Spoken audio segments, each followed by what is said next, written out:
स्वागत है आप सभी का साइंस एंड फन पे, जहाँ पे टीचर्स आपको दिल और दिमाग दोनों से पढ़ाते हैं। तो इंटीग्रेशन और डिफरेंशिएशन के वन शॉट को शुरू करने से पहले कुछ बातें करना चाहूँगा, 2 मिनट। यार देखो, हम लोगों ने वन शॉट सीरीज लॉन्च कर दी है, जिसमें हम लोग हर एक क्लास के, चाहे वो 9th हो, 10th हो, 11th हो या 12th हो, उनके वन शॉट लाना शुरू हुए हैं। अब आप कहोगे सर, अभी तक 11th के तो फिजिक्स के या केमिस्ट्री के वन शॉट नहीं आए हैं। तो यार देखो, बहुत सिंपल सा बात ये भी है कि मैंने आपको शायद बताया था, अगर आपने वो वीडियो देखी हो तो, कि मैंने शुरुआत की है 10th से। अब क्योंकि 10th की जो फिजिक्स है, टर्म 1 की, यानी कि लाइट एंड ह्यूमन आई, वो निपट गया है। तो अब मेरे पास टाइम है कि मैं 11th के फिजिक्स के वन शॉट रिकॉर्ड करूं। तो आपके पास अगले हफ्ते में 11th की फिजिक्स का वन शॉट, यानी कि motion in a straight line का बहुत ही प्यारा वन शॉट आएगा। और अगर आपको नहीं पता, तो 10th और 11th के जो वन शॉट्स हैं, वो हम एक्सपेरिमेंट की वीडियोस के साथ शूट कर रहे हैं। अब क्योंकि मैं यूनिट्स एंड मेजरमेंट यहाँ पे आपको बहुत अच्छे तरीके से, प्यारे तरीके से पढ़ा चुका हूँ, इसलिए हम यहाँ पे motion in a straight line के वन शॉट से शुरू करेंगे। और motion in a straight line और मोशन इन अ प्लेन, ये दो चैप्टर ऐसे हैं जिनमें ज़्यादा एक्सपेरिमेंट्स, डेमोन्स्ट्रेशन नहीं होंगे, क्योंकि ये बहुत सिंपल चैप्टर है, बेसिक चैप्टर है। पूरी वीडियो में हो सकता है 3 या 4 या 5 या 6 या 7 एक्सपेरिमेंट्स हो, मतलब कि उन्हें एक्सपेरिमेंट भी नहीं कहेंगे, उन्हें बस डेमोन्स्ट्रेशन कहेंगे। लेकिन जैसे ही शुरू होगा laws of motion, work energy, gravitation, system of particle and rotational motion, इन सारे चैप्टर या आगे वाले जितने भी चैप्टर हैं, काफ़ी सारे एक्सपेरिमेंट्स के साथ हम लोग वन शॉट्स को आपके सामने लेके आएंगे। और ऐसे वन शॉट्स होंगे जो आपको बस एक बार देखने की ज़रूरत है, और कोई और चीज़ देखने की ज़रूरत नहीं है, बस फिर प्रैक्टिस करने की ज़रूरत है क्वेश्चंस की, और आपके चैप्टर में आपका जो एग्ज़ाम है वो उससे फुलफिल हो जाएगा। बट क्योंकि motion in a straight line का अगर मुझे वन शॉट डालना है, तो उसमें आप सबको शायद पता होगा कि इंटीग्रेशन और डिफरेंशिएशन की जो है वो ज़रूरत होती है। अब इंटीग्रेशन और differentiation, to be very honest, आपको शायद पता हो, शायद ना पता हो, ये फिजिक्स की पढ़ाई नहीं है, ये मैथ्स की पढ़ाई है, ये मैथ्स के टूल्स हैं जो कि हमारी फिजिक्स में बहुत काम आते हैं। अब जिसके पास मैथ्स नहीं है, उससे तो मैं बात ही नहीं कर रहा। जिसके पास मैथ्स है, मैं उसको नॉलेज के लिए बता दूं कि डिफरेंशिएशन आपकी 11th की ही मैथ्स की किताब में एक चैप्टर है, लिमिट्स एंड डेरिवेटिव्स। डेरिवेटिव्स मतलब डिफरेंशिएशन ही वहाँ करना है, और इंटीग्रेशन आपको 12th में करना है। लेकिन इन सब की ज़रूरत हमें motion in a straight line या motion in a straight line के बाद, और उस चैप्टर के हर एक चैप्टर में, तो motion in a straight line में भी और उसके बाद आने वाले हर एक चैप्टर में इसकी ज़रूरत पड़ने वाली है। तो अब आप बिना इंटीग्रेशन और डिफरेंशिएशन के आगे नहीं बढ़ सकते। तो इसीलिए इस वन शॉट में, ये भी तो एक वन शॉट ही है, जहां पे आपको इंटीग्रेशन और डिफरेंशिएशन पूरा कंप्लीट कराया जा रहा है। आपका कोई भी डाउट नहीं रह जाएगा इंटीग्रेशन और डिफरेंशिएशन में। फिर अभी आपको लगेगा कि मैथ्स के लेक्चर चल रहे हैं, लेकिन इंटीग्रेशन एंड डिफरेंशिएशन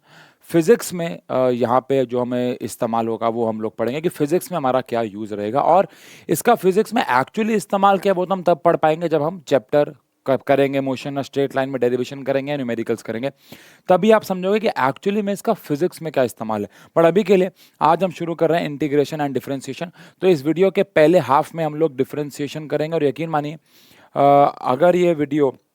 अगर ये वन शॉट को मैं 100% वाले पार्ट में डिवाइड करूं, तो 70% वीडियो की जो लंबाई है वो डिफरेंशिएशन होने वाली है, और 30% इंटीग्रेशन। उसका रीज़न है क्योंकि डिफरेंशिएशन में फॉर्मूले भी हैं जो हमें ज़्यादा पढ़ने हैं, और एक बार अगर डिफरेंशिएशन आ जाए तो इंटीग्रेशन को पढ़ना बहुत ज़्यादा ईजी जो है वो हो जाता है। ठीक है, तो सबसे पहले बात करते हैं, हम लोग सबसे पहले बात करते हैं कि डिफरेंशिएशन का मतलब क्या है, या डिफरेंशिएशन हम लोग देखो, मैंने आपको बताया कि इसमें दो हिस्से हैं ना, जिसमें से पहला हिस्सा हमारा डिफरेंशिएशन है।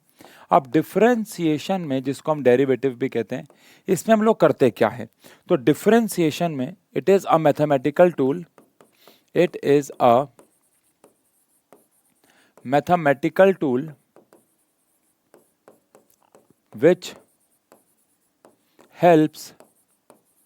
which helps us to calculate,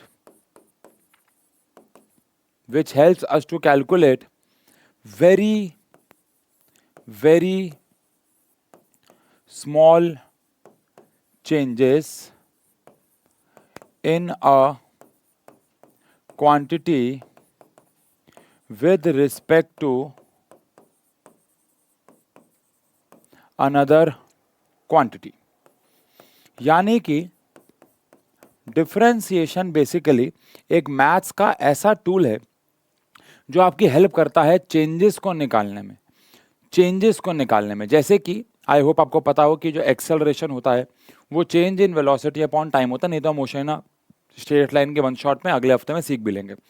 but अगर मैं ऐसे बोलूं कि एक्सेलरेशन होता है change in velocity upon time, अब अगर वेलोसिटी चेंज हो रही है 30 से 40 तो वो तो हम नॉर्मल तरीके से निकालते हैं, बट अगर वेलोसिटी में चेंज इनफाइनाइटेसिमली स्मॉल है, यानी कि बहुत छोटा है, इतना छोटा है कि हम उसे मैनुअली वैसे नहीं कैलकुलेट कर सकते, वहां पे हमारी डिफरेंशिएशन जो है बेसिकली मदद करता है। अगेन मैं आपको बोल रहा हूँ, आपको डिफरेंशिएशन और इंटीग्रेशन पढ़ते वक्त ऐसा लगेगा कि आप मैथ्स पढ़ रहे हो, और बहुत सारी जगह पे आपको रीजन भी नहीं मिलेंगे, फॉर्मूले मिलेंगे जिनको आपको याद करना, क्योंकि मैथ्स हम ये मैथ्स पढ़ रहे हैं एक्चुअली में, लेकिन जब इसका हम फिजिक्स में इस्तेमाल करेंगे तो आपको ज़्यादा बेहतर समझ में आएगा। ठीक है, अब डिफरेंशिएशन को समझने के लिए पहली बात तो मान लो कहीं पे लिखा हुआ है, कहीं पे लिखा हुआ है dx बाई डी टी, कहीं पे लिखा हुआ है dx बाई डी टी, तो इसको कैसे पढ़ते हैं? पहली बात तो इसको पढ़ते हैं differentiation of x with respect to t। इसको कैसे पढ़ेंगे? Differentiation of x with respect to t, कहीं पे लिखा हुआ है मान लो dy बाय dx, तो इसे कैसे पढ़ेंगे? इसे पढ़ेंगे differentiation of y with respect to x, यानी कि हम y का डिफरेंशिएशन करेंगे x के रिस्पेक्ट में, और ऐसे ऊपर लिखा हुआ है कि हम x का डिफरेंशिएशन करेंगे t के यानी टाइम के रिस्पेक्ट में। ठीक है जी। अब अगेन ये आपको शायद समझ में ना आया हो, बट इसका मतलब ये है लाइक जब फिजिक्स में हम इसका इस्तेमाल करेंगे, ध्यान सुनना, तो एक्सेलरेशन नाम की एक चीज आएगी जो कि dv बाई डी टी होगी फिजिक्स में, जो कि dv बाई डी टी होगी। अब dv by D T basically कुछ नहीं है, अगर फिजिक्स में बोलें तो change in velocity upon time है, लेकिन अगर मैं इसको ऐसे बोलूं तो ये है differentiation of velocity with respect to time. तो differentiation of velocity with respect to time है, जिसको हम एक्सेलरेशन कहेंगे। ठीक है, अब एक्सेलरेशन या कोई भी चीज तो बात की बात है, पहले हमें डिफरेंशिएशन को करने के लिए कुछ फॉर्मूले करने होंगे, कुछ फॉर्मूले पढ़ने होंगे, और उसके बाद डिफरेंशिएशन को हम उन हर एक फॉर्मूले से कुछ क्वेश्चन करके हम समझेंगे। मैं ऐसे नहीं करूंगा कि मैं आपको सारे फॉर्मूले करवा दूंगा, नहीं, मैं एक फॉर्मूला लिखूंगा फिर उसके ऊपर क्वेश्चन, फिर फॉर्मूला लिखूंगा फिर उसके ऊपर क्वेश्चन, फिर फॉर्मूला लिखूंगा फिर उसके ऊपर क्वेश्चन, ताकि एकदम से फॉर्मूले देख के आप डर ना जाएं। ठीक है जी। तो सबसे पहला फॉर्मूला आता है डी एक्स की power n by d x. अच्छा, एक बात ध्यान रखिएगा, डिफरेंशिएशन के दो रूप होते हैं। पहला, जब हम किसी ऐसी चीज का डिफरेंशिएशन करते हैं जो ऊपर और नीचे सेम है, जैसे ऊपर भी डी एक्स है, वेरिएबल जो है वो एक्स है, और नीचे भी डी एक्स है, यानी मैं एक्स की पावर एन का डिफरेंशिएशन कर रहा हूं विद रिस्पेक्ट टू एक्स। तो इसका डिफरेंशिएशन कैसे होता है ये मैं आपको बता रहा हूं, लेकिन इसका एक और फेज भी होता है जहां पे ऊपर जो चीज होती है वो अलग होती है और नीचे जो चीज होती है वो अलग होती है। तो उसका डिफरेंशिएशन कैसे करते हैं वो सेकेंड लेवल है, आप कह सकते हो। फर्स्ट लेवल ये है कि ऊपर और नीचे का जो फंक्शन होगा वो सेम होगा, ऊपर भी अगर x है तो नीचे भी x होगा। तो अगर x की पावर n का, एक्चुअली हमें यहाँ पे क्या करना है, डिफरेंशिएशन ऑफ x की पावर n करना है विद रिस्पेक्ट टू x। तो इसका एक फॉर्मूला होता है, फॉर्मूला क्या होता है ध्यान सुनना, पावर जो है यानी n जो पावर है वो आगे आ जाती है और पावर में से एक माइनस हो जाता है। क्या, पावर जो है वो आगे आ जाती है और पावर में से एक माइनस हो जाता है, ध्यान रखना। अब आप कहोगे ये d कहाँ चला गया, चलो ठीक है, x की पावर n का तो हो गया, पावर आगे आगे, पावर में से एक माइनस। ये d तो कह रहा था डिफरेंशिएशन करो और ये कह रहा था विद रिस्पेक्ट टू करो, तो कर दिया तो वो हट जाता है। ठीक है ना। अब इसको समझने के लिए मैं आपको 3-4 क्वेश्चन कराता हूं, आई होप आप उसके बाद समझ जाएंगे। जैसे कि डी एक्स की पावर 3 बाय डी एक्स है, तो क्या फॉर्मूला है, पावर आगे आ जाएगी और पावर में से एक माइनस हो जाएगा, तो आंसर आ गया बच्चों 3x²।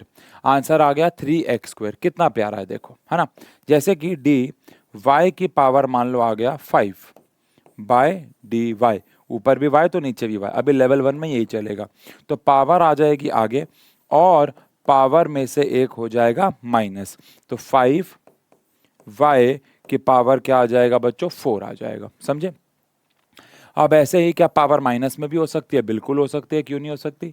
डी एक्स की पावर -2 बाय मान लो डी एक्स है, तो फॉर्मूला सेम ही रहेगा, क्या, पावर आ जाएगी आगे और पावर में से एक माइनस। अभी तो मैं ऐसे दो दो स्टेप लिख रहा हूँ, आप जब धीरे धीरे सीख जाएंगे तो आप सीधा इसका डिफरेंशिएशन लिख देंगे।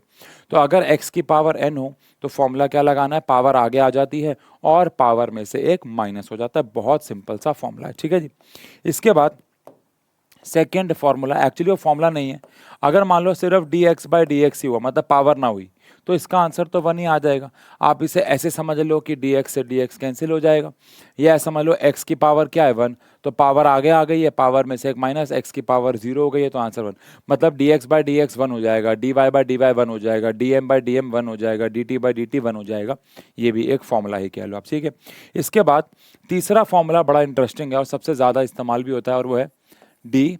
मान लो आपके पास कोई भी एक कांस्टेंट है, कोई भी एक कांस्टेंट है, और उसका मैं डिफरेंशिएशन कर रहा हूं अगेन किसी के भी रिस्पेक्ट में। कांस्टेंट ऊपर, कांस्टेंट मतलब 1 2 3 7/8 3/2 4, कोई ऐसा कांस्टेंट है जिसकी वैल्यू फिक्स्ड है। अब क्योंकि आपने नोटिस किया हो तो डिफरेंशिएशन में हम लोग निकालते हैं चेंज, ये एक ऐसी चीज है जो क्या निकालती है, चेंज।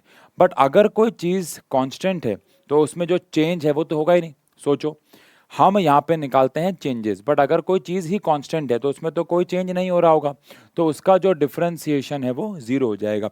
किसी भी कांस्टेंट का डिफरेंशिएशन ध्यान रखिएगा हमेशा 0 होता है। जैसे कि d3 बाय डी एक्स कर लो तो 0। अब ये d3 बाई डी वाई भी होता तो 0, बिकॉज ऊपर तो कोई वेरिएबल है नहीं, तो नीचे कोई भी हो उससे कोई फर्क नहीं पड़ता। d मान लो यहाँ पे आ गया 343 बाय डी एक्स, कुछ भी हो तो आंसर है 0 हो जाएगा। तो कोई भी कांस्टेंट का डिफरेंशिएशन हमेशा 0 होता है, ठीक है जी।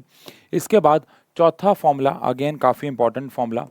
चौथा फॉर्मूला है कि अगर कोई कांस्टेंट, ध्यान से सुनिएगा, अगर कोई कांस्टेंट किसी वेरिएबल के साथ है, लाइक यहाँ पे कोई कांस्टेंट मल्टीप्लाई हो रहा है x की पावर n के साथ, तो क्या करना होता है, कुछ नहीं करना होता, जो कांस्टेंट होता है उसको बाहर ले आना होता है। जो कांस्टेंट होता है उसको हम डिफरेंशिएशन के बाहर लेके आ सकते हैं, और जो अंदर बचेगा उसका फिर नॉर्मल तरीके से डिफरेंशिएशन कर देंगे। अगर अकेला कांस्टेंट हो तो आंसर 0 आता है, बट अगर कांस्टेंट किसी के साथ, वेरिएबल के साथ मल्टीप्लाई हो रहा हो तो कांस्टेंट को हम बाहर लेके आ सकते हैं।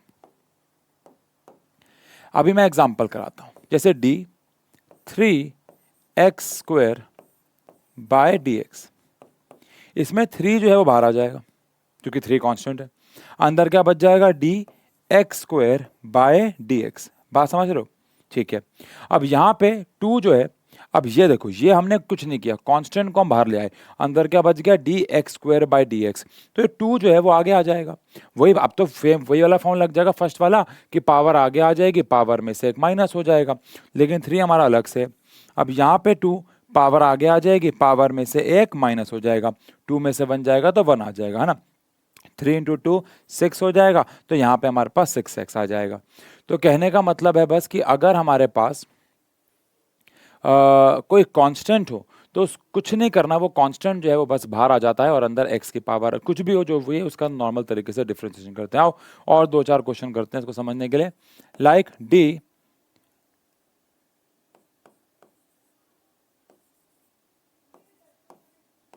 ये आया मान लो, ठीक है, d1/3 x की पावर 3। अब इसमें क्या किया मैंने, पहली बात तो 1/3 ये कांस्टेंट है उसको मैं बाहर ले आया, तो dx की पावर 3/dx हो गया, ठीक है जी। कैसे, क्योंकि हमने क्या फॉर्मूला पढ़ा है कि कांस्टेंट को हम डिफरेंशिएशन के बाहर लेके आ सकते हैं। तो 1/3 को मैं बाहर ले आया, अब अंदर dx की पावर 3/d, इसमें क्या करेंगे, वही पावर आगे आ जाती है, और पावर आगे आ जाती है और पावर में से एक माइनस हो जाता है। तो यहाँ 1/3 तो था ही, अब 3 से 3 कैंसिल हो जाएगा और यहाँ पे x की पावर 2 आ जाएगा, तो यहाँ पे 3 से 3 कैंसिल हो गया, तो फाइनली आंसर x की पावर 2 आ गया। तो मतलब कुछ भी नहीं है, अगर आपका कोई भी कांस्टेंट मल्टीप्लाई हो रहा हो तो आप उस कांस्टेंट को डिफरेंशिएशन के बाहर लेके आ सकते हैं। मैं दोबारा से बोल दूं, चौथी बार बोल रहा हूँ कि अभी आपको शायद ये समझ में नहीं आएगा कि हम डिफरेंशिएशन क्यों कर रहे हैं या इसका क्या काम है। सर ये तो मैथ्स है, तो बेटा ऐसा है, मैथ्स तो है ही, बट इस मैथ्स का इस्तेमाल होगा फिजिक्स में, इसीलिए आपको पहले वन शॉट्स की सीरीज शुरू करने से पहले इंटीग्रेशन और डिफरेंशिएशन करा रहे हैं ताकि ये निपट जाए, ठीक है जी। तो ये हमारे पास कितने फॉर्मूले हो गए भाई, 4। इसके बाद हमारे पास 5वां फॉर्मूला आता है, 5th फॉर्मूला आता है, बहुत ही सिंपल। अगर दो अलग अलग चीज़ें हैं और वो प्लस या माइनस हो रही हैं, दो अलग अलग चीज़ें हैं और वो प्लस या माइनस हो रही हैं, तो आप उनको दो अलग अलग टर्म बना सकते हो। यानी कि जैसे यहाँ पे m और n मान लो दो ऐसी कोई चीज़ें हैं जो x के टर्म में ही रिप्रेजेंट होंगी, ऑब्वियस सी बात है, लेकिन वो प्लस और माइनस है बीच में, तो आप m को अलग ले सकते हो और बीच में प्लस या माइनस जो भी साइन है वो लगाओगे, और n को अलग ले सकते हो। यानी अगर बीच में प्लस माइनस है तो आप उनको डिफ्रेंशिएट करके दो अलग अलग टर्म ले सकते हो। जैसे कि मान लो मुझे डिफ्रेंशिएशन करना है एक्स स्क्वायर प्लस 3 का। अब क्योंकि आप देख सकते हो ये दो अलग अलग टर्म्स हैं, तो मैं इनको अलग अलग कर सकता हूँ, यानी कि D x square by d x को अलग कर दूंगा plus d3 bye d x को अलग कर दूंगा। ठीक है, अब इसमें तो क्या है, पावर आगे आ जाएगी और पावर में से एक माइनस हो जाएगा, और d3 एक कांस्टेंट है, कांस्टेंट का डिफरेंशिएशन 0 होता है, तो आंसर 2x आ गया। प्यारा सवाल है। आओ एक और सवाल देखते हैं। मान लो d for a change y ले रहा हूं, d y square plus y cube आ गया बाय डी वाई, ऊपर y तो नीचे y। अब इसको हम अलग अलग कर सकते हैं, तो d y square by d y plus d y cube by d y. अब इसमें क्या होगा बोलो, पावर आगे आ जाएगी, पावर में से एक माइनस हो जाएगा। इसमें क्या होगा, पावर आगे आ जाएगी, 3 में से एक माइनस हो जाएगा तो 2 आ जाएगा। तो ये हमारे पास आंसर आ गया, समझे। ऐसे अगर बीच में माइनस होता तो माइनस आता, उससे कोई फर्क नहीं पड़ता है। ठीक है, तो ये हमारे पास कौन सा फॉर्मूला हुआ भाई, फिफ्थ फॉर्मूला। इसके बाद हम मिक्स क्वेश्चन भी करने वाले हैं। इसके बाद अभी तो हम फॉर्मूला कर रहे हैं भाई, इसके बाद मिक्स क्वेश्चन भी करेंगे। सिक्स्थ और सेवंथ फॉर्मूला बहुत ज़्यादा इजी, सिमिलर। फिजिक्स में थोड़े कम इस्तेमाल होते हैं, मतलब ना के बराबर इस्तेमाल होते हैं, लेकिन होते हैं कहीं कहीं जगह पे। ठीक है, जैसे कि सिक्स्थ फॉर्मूला है, अगर डी साइन एक्स या थीटा, अगर यहाँ पे साइन के साथ थीटा है तो नीचे भी थीटा होगा। अभी फिलहाल जैसे x है तो यहाँ पे भी x होगा। तो साइन x का जो डिफरेंशिएशन होता है, ध्यान रखिएगा, वो cos x होता है।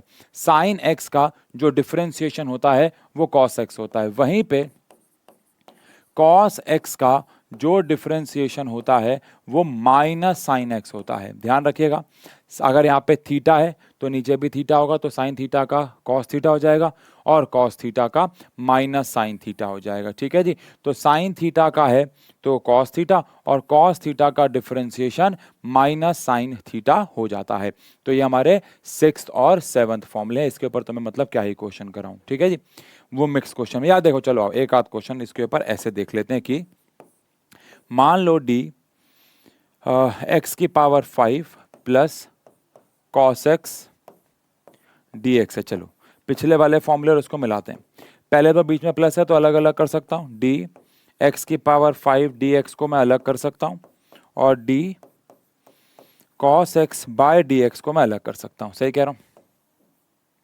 अब इसमें क्या होगा भाई, पावर आगे आ जाती है, 5 है, और पावर में से एक माइनस हो जाता है तो 4 हो गया, प्लस अब कॉस एक्स का जो होता है वो माइनस साइन एक्स होता है, माइनस साइन एक्स होता है। सही कह रहा हूं, तो प्लस माइनस माइनस हो गया, तो 5x की पावर 4 माइनस साइन एक्स आ गया। तो यहां पे आप अगर देखें तो हमारे पास इंटीग्रेशन डिफरेंशिएशन के 7 फॉर्मूले हो जाते हैं। लेकिन अब 2 फॉर्मूले हमारे पास और बचते हैं जो कि सबसे इंपॉर्टेंट फॉर्मूले हैं, हमारे फिजिक्स में बहुत जगह इस्तेमाल होंगे, और फिर हम इनके ऊपर मिक्स क्वेश्चंस करने वाले हैं। देखो मैं डिफरेंशिएशन को ही अपने आप में लगभग 1 घंटा देने वाला हूं, क्योंकि मैं ये वन शॉट ऐसा बनाना चाहता हूं कि आपके मन में इसको देखने के बाद इंटीग्रेशन और डिफरेंशिएशन के लिए कोई डाउट ना रह जाए। एक भी स्पेशल केस भी नहीं छोड़ेंगे जो फिजिक्स में इस्तेमाल होता है। मैं आपको पहले बता दूं, इंटीग्रेशन और डिफरेंशिएशन बहुत वास्ट टॉपिक्स हैं और भी बहुत सारे फॉर्मूले हैं, लेकिन उनका हमारे 11th-12th की पूरी फिजिक्स में कहीं पे भी इस्तेमाल नहीं होने वाला है। तो आप टेंशन मत लीजिएगा, जितने भी पूरी 11th-12th की फिजिक्स में इस्तेमाल होने वाले हैं वो सारे फॉर्मूले मैं आपको करा दूंगा। ठीक है जी, तो इसके बाद हमारे पास 8th फॉर्मूला आता है बच्चों, 8th फॉर्मूला जिसको हम लोग प्रोडक्ट रूल भी कहते हैं। काफी इंपॉर्टेंट फॉर्मूला है, ध्यान रखना। अब प्रोडक्ट रूल का मतलब क्या है कि अगर दो चीजें आपस में मल्टीप्लाई हो रही हैं, दो चीजें आपस में मल्टीप्लाई हो रही हैं, तो उस केस में आप कैसे फॉर्मूला लगाएंगे। जैसे कि मान लो दो चीजें हैं, m है और n है, और ये आपस में मल्टीप्लाई हो रही हैं, तो फॉर्मूला ध्यान से सुनिएगा, फॉर्मूला है, दो टर्म्स हैं, तो पहली वाली टर्म का आपको डिफरेंशिएशन कर देना है और दूसरी वाली term as it is multiply कर देनी है, ठीक है। फिर प्लस दूसरी वाली टर्म का आपको डिफरेंशिएशन कर देना है और पहले वाली टर्म जो है वो मल्टीप्लाई कर देनी है। दोबारा से, अगर दो चीज़ें आपस में मल्टीप्लाई हो रही हैं तो क्या फॉर्मेट फॉलो होगा, पहली वाली टर्म का आप डिफरेंशिएशन कर देंगे और दूसरी वाली as it is same multiply हो जाएगी, प्लस दूसरी वाली का डिफरेंशिएशन करेंगे और पहली वाली एज इट इज मल्टीप्लाई हो जाएगी। इतना समझ में आता है? अब अगर इतना समझ में आता है तो आओ इसके ऊपर कुछ क्वेश्चन करते हैं, जैसे कि डी एक्स स्क्वायर इंटू में साइन एक्स। अब ये तो ऑब्वियस है कि दो अलग अलग टर्म होंगे। अब मान लो यहाँ पे होता है डी एक्स स्क्वायर इंटू में एक्स, तो यहाँ मैं प्रोडक्ट रूल थोड़ी ना लगाऊंगा, D x square bye x को तो मैं सीधा लिख दूंगा डी एक्स क्यूब पहले तो, और फिर इसमें मैं वाला फॉर्मूला लगा दूंगा, पावर आगे आ जाएगी, पावर में से एक माइनस। तो समझना है कि मैं ये वाला फॉर्मूला तब लगाऊंगा जब मेरी मजबूरी हो जाए कि भैया दो चीज़ें मल्टीप्लाई हो रही हैं, उनको मैं आगे सॉल्व नहीं कर सकता, जैसे एक्स स्क्वायर इंटू में साइन एक्स आगे सॉल्व नहीं होते हैं ना। तो क्या फॉर्मूला है याद करेंगे, पहले वाले का डिफरेंशिएशन, यानी कि एक्स स्क्वायर का मैं करूंगा डिफरेंशिएशन और दूसरे वाली जो टर्म है यानी कि साइन एक्स वो सेम आ जाएगी, प्लस दूसरे वाले का यानी कि साइन एक्स का मैं क्या करूंगा डिफरेंशिएशन और वहीं पे जो एक्स स्क्वायर है वो हमारे पास एज इट इज सेम हो जाएगा। समझ गए? अब इसको सॉल्व कर देंगे तो यहाँ पे 2 है पावर, पावर आगे आ जाएगी और पावर में से एक माइनस हो जाएगा, इनटू में चल रहा है साइन एक्स। अब यहाँ पे साइन एक्स का क्या हो जाता है भाई, कॉस एक्स, और इनटू में चल रहा है एक्स स्क्वायर। तो मैं हद से ज़्यादा इसे क्या लिख सकता हूँ भाई, 2x साइन एक्स, आगे तो सॉल्व होगा नहीं। अगेन मैं आपको फिर बोल रहा हूँ, आपको मैथ्स लगेगी ये, और ये हो जाएगा हमारे पास क्या, x square cos x, x square cos x. तो हमारे पास कुल मिला के फॉर्मूला आ जाएगा 2x sine x plus x square cos x. Again यार देखो, इसका हमें क्या करना है, हमें तो फॉर्मूलों को समझना है, हमें तो फॉर्मूलों को स्टडी करना है, हम फॉर्मूलों को याद करने के लिए क्वेश्चंस करने हैं। ऑल दो सिर्फ फॉर्मूला बढ़ के आगे बढ़ जाएंगे तो फॉर्मूला आपको समझ नहीं आएगा, आपको याद नहीं होगा। क्वेश्चन करने से फॉर्मूले याद रहते हैं, मेरा ऐसा मानना है ना। तो ये एक क्वेश्चन हुआ। इसके ऊपर एक और क्वेश्चन करते हैं प्रोडक्ट रूल के ऊपर। लाइक आया डी, थोड़ा इंटरेस्टिंग है ये, साइन एक्स इनटू में कॉस एक्स। अब दो चीज़ें आपस में क्या हो रही हैं भाई, मल्टीप्लाई, और ये ऐसा है। तो हमें यहाँ पे अभी आगे सॉल्व भी नहीं होता है, तो मजबूरन मुझे अब कौन सा रूल ही लगाना पड़ेगा, तो आंसर है प्रोडक्ट रूल ही लगाना पड़ेगा। तो पहले वाले का डिफरेंशिएशन इनटू में दूसरे वाला सेम हो जाएगा, फिर प्लस दूसरे वाले का डिफरेंशिएशन और पहले वाला सेम हो जाएगा। ठीक है, साइन एक्स का होता है कॉस एक्स, इनटू में हमारे पास कॉस एक्स पहले से ही है, और कॉस का होता है हमारे पास माइनस साइन एक्स, और इनटू में हमारे पास साइन एक्स तो है ही। तो यहाँ पे हमारे पास आ जाएगा cos square x minus sine square x. अब मैं देखा जाए तो इसको आगे सॉल्व कर नहीं सकता हूँ। कई बच्चे कहते हैं माइनस कॉमन ले लो तो 1 हो जाएगा, ऐसा नहीं है, माइनस कॉमन ले लूँगा तो sine square x minus cos square x हो जाएगा। तो लेकिन sine square x plus cos square x 1 होता है, तो एज सच अभी हम इसमें कुछ और सॉल्व नहीं कर सकते हैं। अब यार अगर कर भी रहे हैं, मान लो आप कहते हो कि मैं कॉस स्क्वायर एक्स को 1 माइनस साइन स्क्वायर एक्स डालूंगा, पहली बात तो उससे कुछ हासिल नहीं होगा, दूसरी बात अगेन अब वो फिर हम गलत ट्रैक पे जा रहे हैं, अब हम ट्रिगो की तरफ मुड़ रहे हैं। हमें इंटीग्रेशन और डिफरेंशिएशन सीखना है, तो हम डिफरेंशिएशन के फॉर्मूलों को समझ रहे हैं। देखा जाए तो काम यहीं पे ही हो गया था, उसके आगे तो फिर मैथ्स ही बच रही है सारी, है ना। आई होप आप समझ रहे हैं। तो ये हमारे पास कौन सा रूल होता है बच्चों, प्रोडक्ट रूल। अब आप सोच रहे होगे सर प्रोडक्ट रूल तो आ गया, तो अब कौन सा रूल आएगा भाई, डिविडेंड रूल। अब डिविडेंड रूल क्या होता है, जहाँ पे हम दो चीज़ों को आपस में डिवाइड कर रहे होंगे। अब डिवाइड करते वक्त ये रूल कैसे लगेगा, आओ जरा देखें। लेकिन मैं ये कहूँगा कि पहले आप ये सारे कितने 8 के 8 फॉर्मूले रिवाइज कर लीजिए, प्लीज़ वीडियो को पीछे करके 8 के 8 फॉर्मूले रिवाइज कर लीजिए, फिर चलते हैं डिविडेंड रूल पे। ठीक है, तो अब हम बात करते हैं प्रोडक्ट रूल के बारे में। अब प्रोडक्ट रूल की अगर बात करें, सॉरी डिविडेंड रूल की अगर बात करें तो हमारे पास रूल नंबर 9 आ रहा है बेसिकली, और आप एक तरीके से कह भी सकते हैं कि ये आखिरी फॉर्मूला भी है हमारे डिफरेंशिएशन का। उसके बाद हम लोग पढ़ेंगे कि अभी जो डिफरेंशिएशन हम लोग कर रहे हैं इसको हम लोग इनफाइनाइट डिफरेंशिएशन या नॉन फाइनाइट डिफरेंशिएशन भी कहते हैं, क्योंकि हमें जो पर्टिकुलरली आंसर मिल रहे हैं वो भी वेरिएबल फॉर्म में ही है।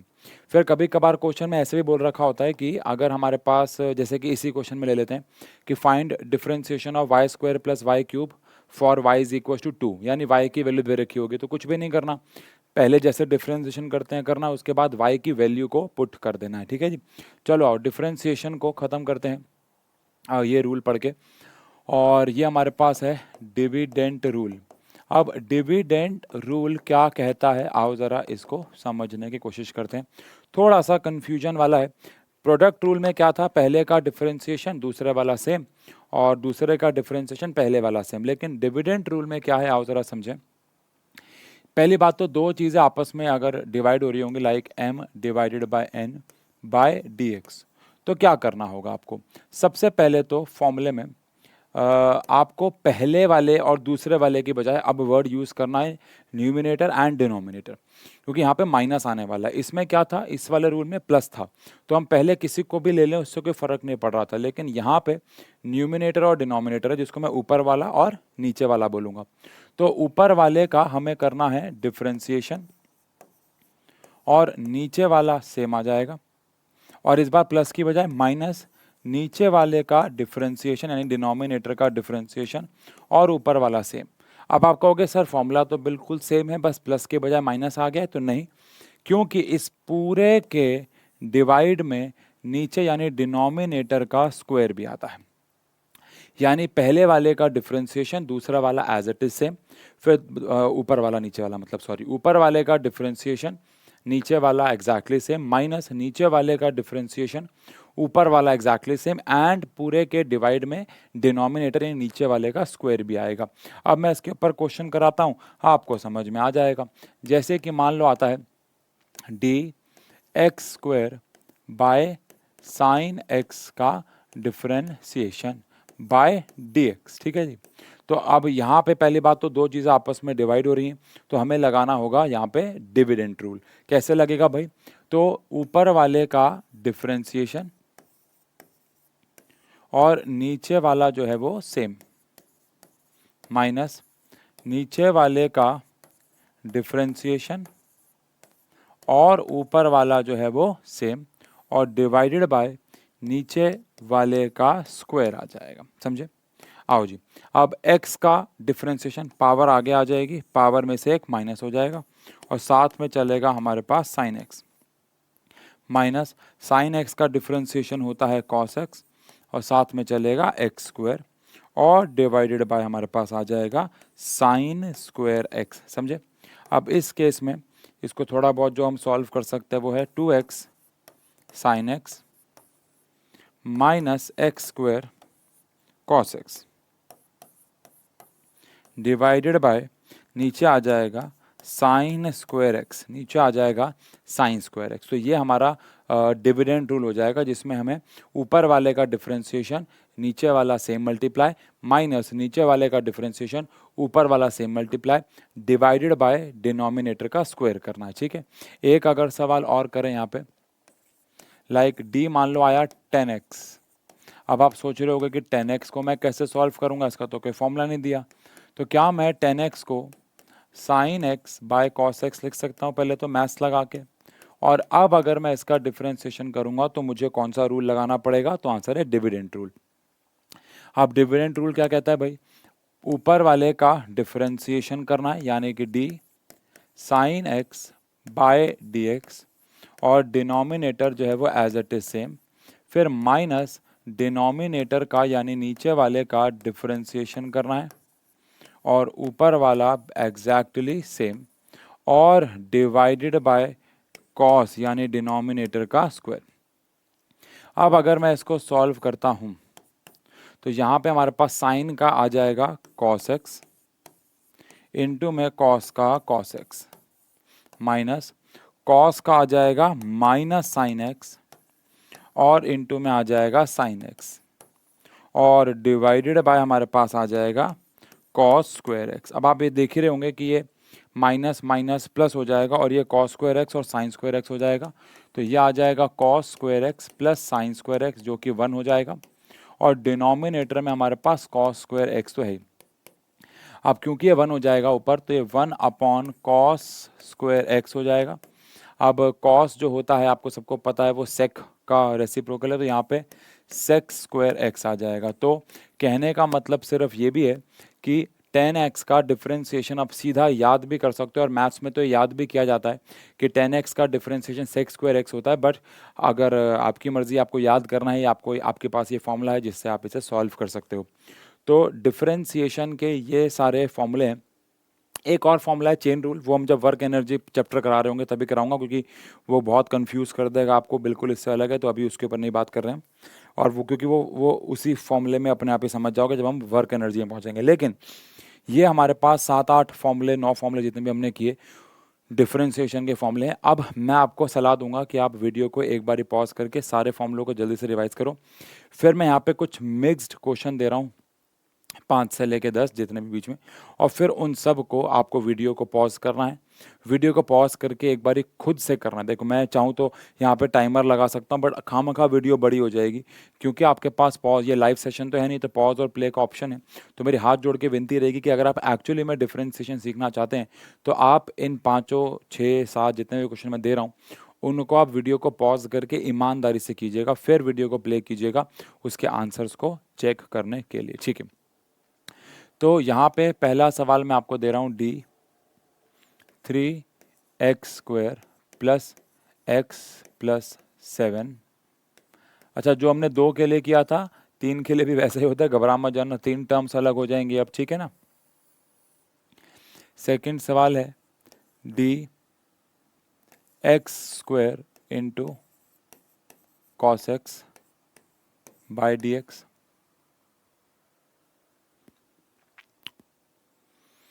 थर्ड सवाल है d3/2x plus 4x² by D x.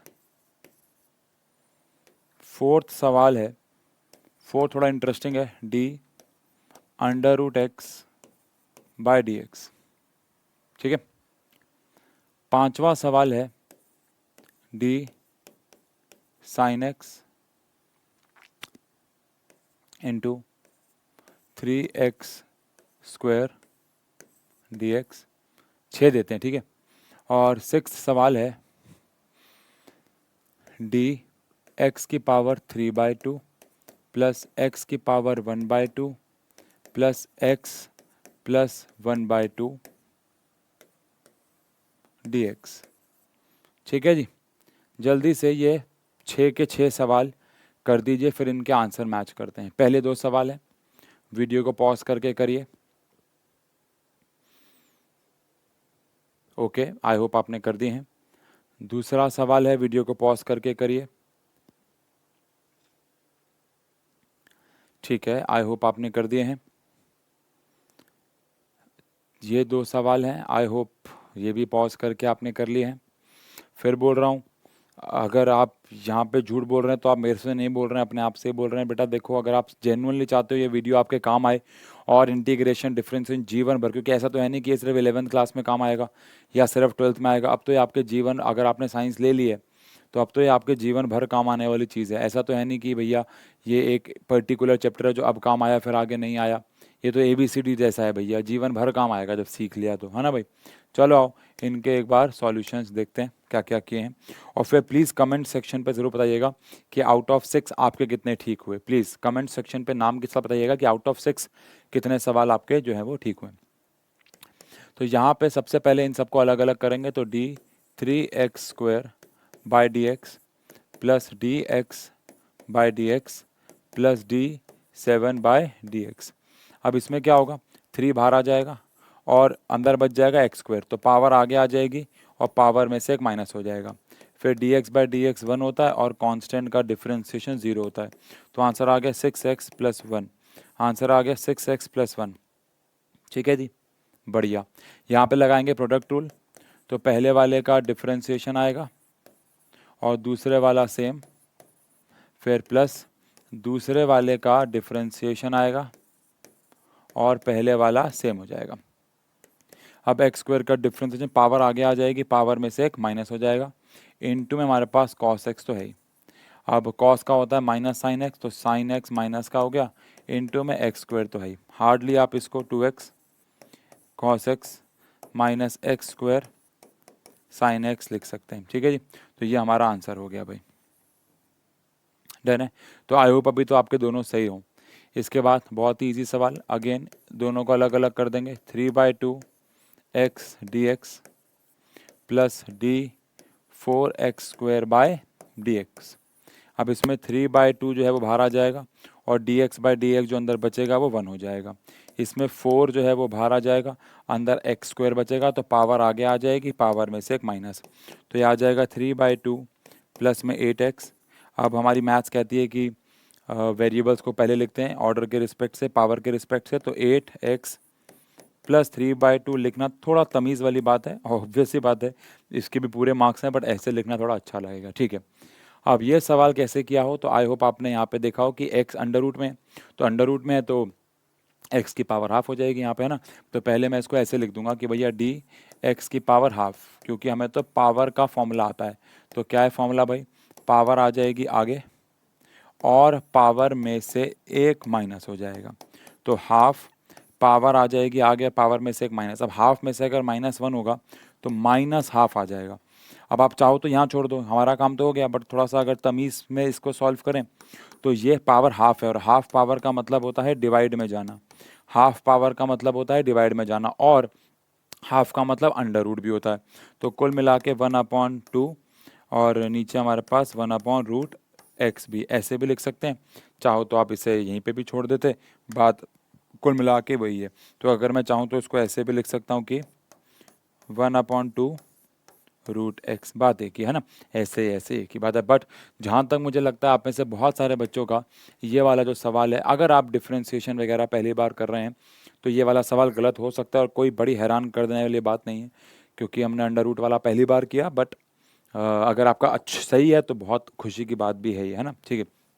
चलो 2 सवाल और दिए। अगेन यहाँ पे हमारे पास लगेगा प्रोडक्ट रूल, तो यहाँ पे हमारे पास साइन एक्स, तो पहले हमें साइन एक्स का डिफरेंशिएशन करना होगा, और इनटू में 3x स्क्वायर सेम, प्लस फिर हमें 3x स्क्वायर का डिफरेंशिएशन करना होगा, और साथ में साइन एक्स सेम आ जाएगा।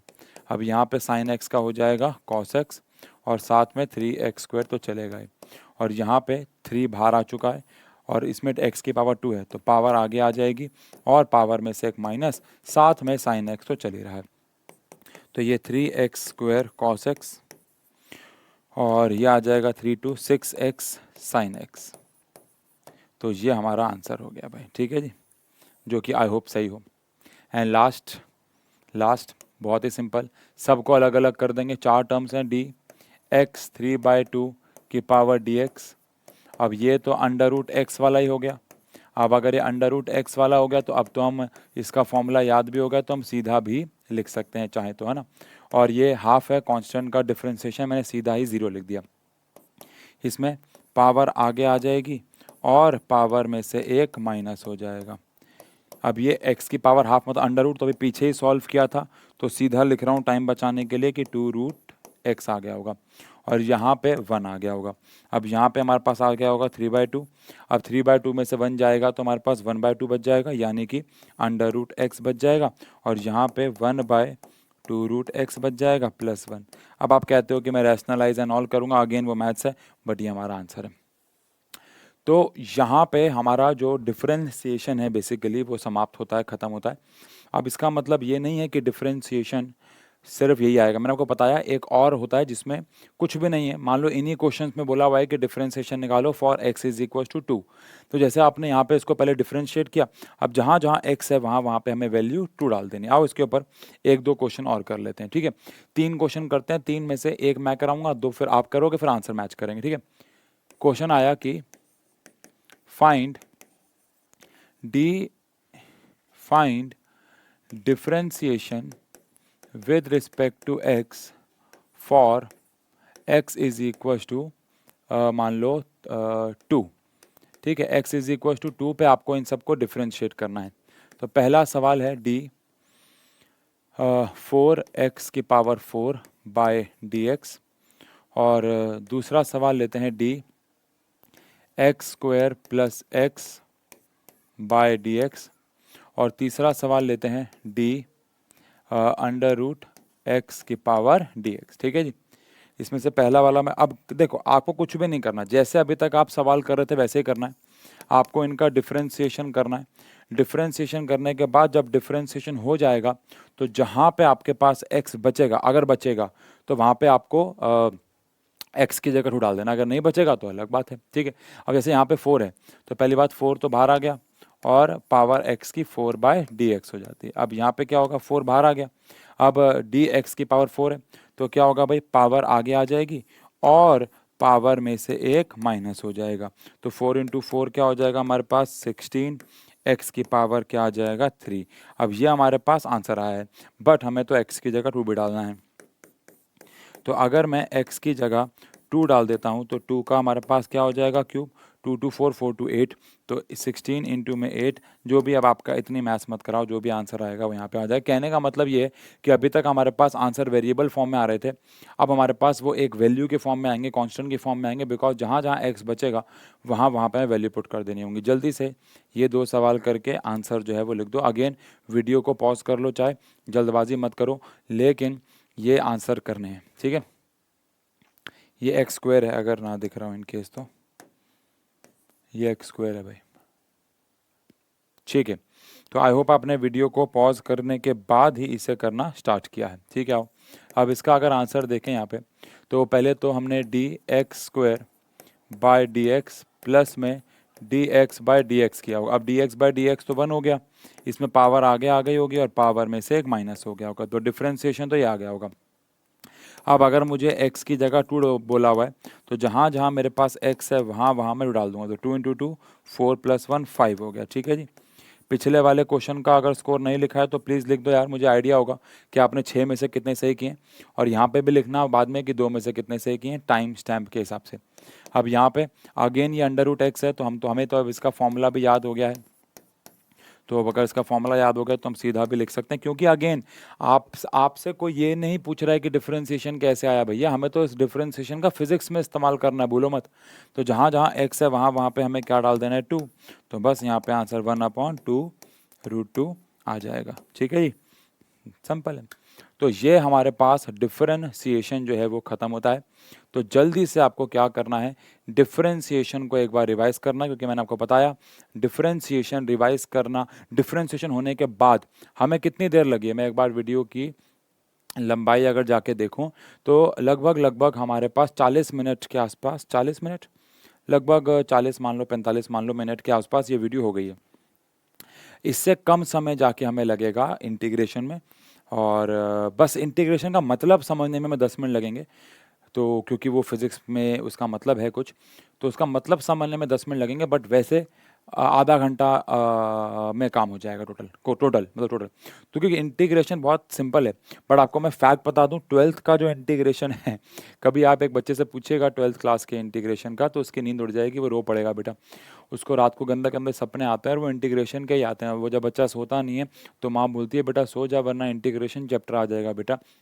मतलब बहुत ही ज़्यादा, मतलब लाइक एक हॉरर चैप्टर की तरह, हॉरर मूवी की तरह है इंटीग्रेशन। 12 एक्सरसाइज हैं 12th में, हर एक एक्सरसाइज में 3 से लेके 10, उससे भी ज़्यादा कहीं कहीं में फॉर्मूले लग रहे हैं, और बेइंतहा मतलब क्वेश्चन है उसके अंदर, मिसलेनियस एक्सरसाइज अलग है। द पॉइंट इज़ कि इंटीग्रेशन मैथ्स में बहुत ज़्यादा वास्ट एंड बहुत ज़्यादा अलग भी है, बट हमें इंटीग्रेशन के सिर्फ 5-6 फॉर्मूले पढ़ने हैं, ये भी मैं ज़्यादा ही बोल रहा हूँ शायद, और उससे हमारी पूरी 11th-12th की फिज़िक्स जो है वो निपट जाएगी। ठीक है, लेकिन उससे पहले मेरी रिक्वेस्ट रहेगी कि आप ढंग से एक बार डिफरेंशिएशन को पढ़ लीजिए, फिर इंटीग्रेशन पे चलते हैं। चलिए ठीक है जी, आगे बढ़ते हैं और बात करते हैं अब इंटीग्रेशन की। अब इंटीग्रेशन जो है बेसिकली वो डिफरेंशिएशन से आप एक तरीके से कह सकते हैं उल्टा ही है, बिल्कुल कह सकते हैं कि इंटीग्रेशन डिफरेंशिएशन से एक प्रकार से उल्टा है। बट मैंने आपको ये बताया भी था कि हम इंटीग्रेशन को शुरू करने से पहले थोड़ा सा समझेंगे इंटीग्रेशन के बारे में। हमने डिफरेंशिएशन के बारे में ज़्यादा नहीं समझा, बस ऐसे बोला कि ये एक ऐसा मैथमेटिकल टूल है जो बहुत छोटे छोटे चेंजेस को कैलकुलेट करता है। बट एक्चुअली में इंटीग्रेशन अच्छा, डिफरेंशिएशन और क्या क्या करता है ये तो आपको समझ में आएगा जब हम फिजिक्स में घुसेंगे, बट इंटीग्रेशन अपने आप में एक बहुत इंटरेस्टिंग टूल है। पहले मैं इसकी डेफिनेशन लिखता हूँ, फिर मैं आपको बताता हूँ ये है क्या है। तो a mathematical tool which helps us to add infinite number of terms, या फिर आप कह सकते हो और helps us to add infinite parts of a unit। अब इसका क्या मतलब है? पहली बात थोड़ा सा याद करेंगे बचपन के दिन कि अगर हमारे पास, मान लो मैं आपको ऐसे बोलूं कि फ्रॉम 1 to 100 सारे प्राइम नंबर्स को ऐड करो। याद होगा आपने किया है बचपन में, फ्रॉम 1 to 100 सारे प्राइम नंबर्स को ऐड करो। तो वहाँ पे आप जो चीज़ इस्तेमाल करते हो उसको हम लोग बोलते थे समेशन, जहाँ पे हम कुछ फाइनाइट चीज़ों को ऐड करते हैं। अगर मैं बोलूँ आप अपने घर के अंदर जितने भी लोग हैं उनके वजन को ऐड करो, तो वो समेशन है, बिकॉज आप कुछ फाइनाइट, कुछ नोन चीज़ों को ऐड कर रहे हो। बट अगर मैं बोलूँ इनफाइनाइट चीज़ों को ऐड करो, तो उसके लिए इंटीग्रेशन इस्तेमाल में आता है। अब आप सोच रहे होंगे कि इनफाइनाइट चीज़ें होती क्या हैं। देखो, जो होशियार बच्चा है वो मेरी बात को ध्यान से सुनिएगा, सभी ध्यान सुनिएगा, बट ये बात थोड़ी गहरी है, थोड़ा गहरी बात समझने के लिए सोच गहरी होनी चाहिए। एल्बर्ट आइंस्टाइन जी का कहना था कि दुनिया में कोई भी चीज़ इनफाइनाइट नहीं है सिवाय यूनिवर्स के और इंसान की स्टुपिडिटी के, या इंसान की सोच के कह लो आप। अब अगर मैं आपसे पूछूं कि यार दुनिया में ये एक समुद्र में पानी की बूंदें कितनी हैं, और अगर आप कह रहे हो कि वो इनफाइनाइट है, तो देखा जाए तो आप गलत कह रहे हो, बिकॉज समुद्र के अंदर पानी की बूंदें इनफाइनाइट नहीं होंगी, वो फाइनाइट होंगी। वो अलग बात है कि हम गिन नहीं पाएंगे। अगर मैं आपको ऐसा बोलूं कि आप एक ड्रॉपर, मैं बारिश को रोक दूं, मैं इवेपोरेशन को रोक दूं, और मैं बोलूं कि पानी की ड्रॉपलेट, वो ड्रॉपर लो और समुद्र से पानी की बूंदें कैलकुलेट करना शुरू करो, तो ये पॉसिबल है। वो अलग बात है कि आपका जीवन बीत जाएगा, फिर आपके बच्चे आएंगे, फिर आप उनके बच्चे आएंगे, फिर उनके बच्चे आएंगे, बट समय इतना लगेगा कि आप उसे कह दोगे कि वो इन्फानाइट है। अब नंबर ऑफ स्टार इस पूरे ब्रह्मांड में कितने हैं, तो इसका आंसर इन्फानाइट नहीं है। आप मेरे बात को समझना, हम उन्हें गिन सकते हैं। तो फिर इन्फानाइट क्या है, आओ जरा समझें।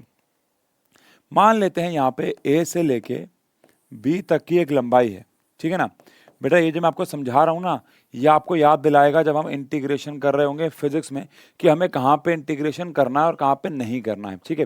तो ये ना ए से लेके बी तक की एक लंबाई है, और ये टोटल लंबाई आपको एक्स दे रखी है, ठीक है ना।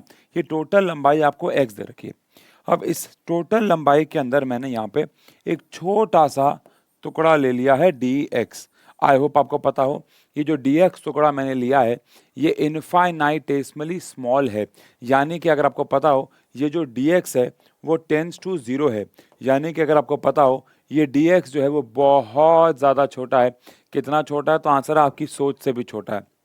आप जितना भी सोचा, आप जितना भी छोटा सोच रहे हो ये उससे भी छोटा है। क्या ये 0.00001 है, तो आंसर है उससे भी छोटा है। क्या 0.00000000000000001 है, तो आंसर है उससे भी छोटा है। तो अगर आप 0.0 के बाद 0 बोलते रहो और 1 साल, 2 साल, 5 साल, 20 साल, 50 साल तक बोलते रहो, उसके बाद अगर आप 1 बोलोगे तो ये उससे भी छोटा है। तो आंसर है ये इनफाइनाइटेसिमली स्मॉल है, यानी ये लगभग लगभग जीरो है बट जीरो भी नहीं है। इनको हम बोलते हैं बहुत छोटे चेंजेस या बहुत छोटा एलिमेंट डीएक्स, इनफाइनाइटेसिमली स्मॉल, ठीक है, जो कि स्मॉल चेंजेस में पीछे बात भी की थी। अब आप मुझे बताओ, अगर मैं इस ए से लेके बी तक की लंबाई के 2 हिस्से करता, ठीक है ना, तो यहाँ पे x/2 आता और यहाँ पे x/2 आता, 2 हिस्से आते। अगर मैं यहाँ पे x/3 के हिस्से करता हूँ, 3 हिस्से आते, x/4 के हिस्से करता तो 4 हिस्से आते, और ऐसे x/5 के हिस्से करता तो 5 हिस्से आते। लेकिन और उन सबको ऐड करता तो उसको मैं बोलता समेशन। लेकिन यहाँ पे मैंने जो टुकड़ा किया है वो जो dx है वो इतना छोटा है। अब आप मुझे कमेंट सेक्शन पे टाइम स्टैम्प के हिसाब से बताओ, कमेंट सेक्शन में ऐसे dx कितने होंगे ए से लेके बी तक। ए से लेके बी तक ऐसे कितने dx जो है वो आपको मिलने वाले हैं? तो आंसर है इनफाइनाइट dx मिलने वाले हैं कि नहीं? आई होप आपने कमेंट सेक्शन पे लिखा हो इनफाइनाइट dx मिलने वाले हैं ए से लेके बी तक।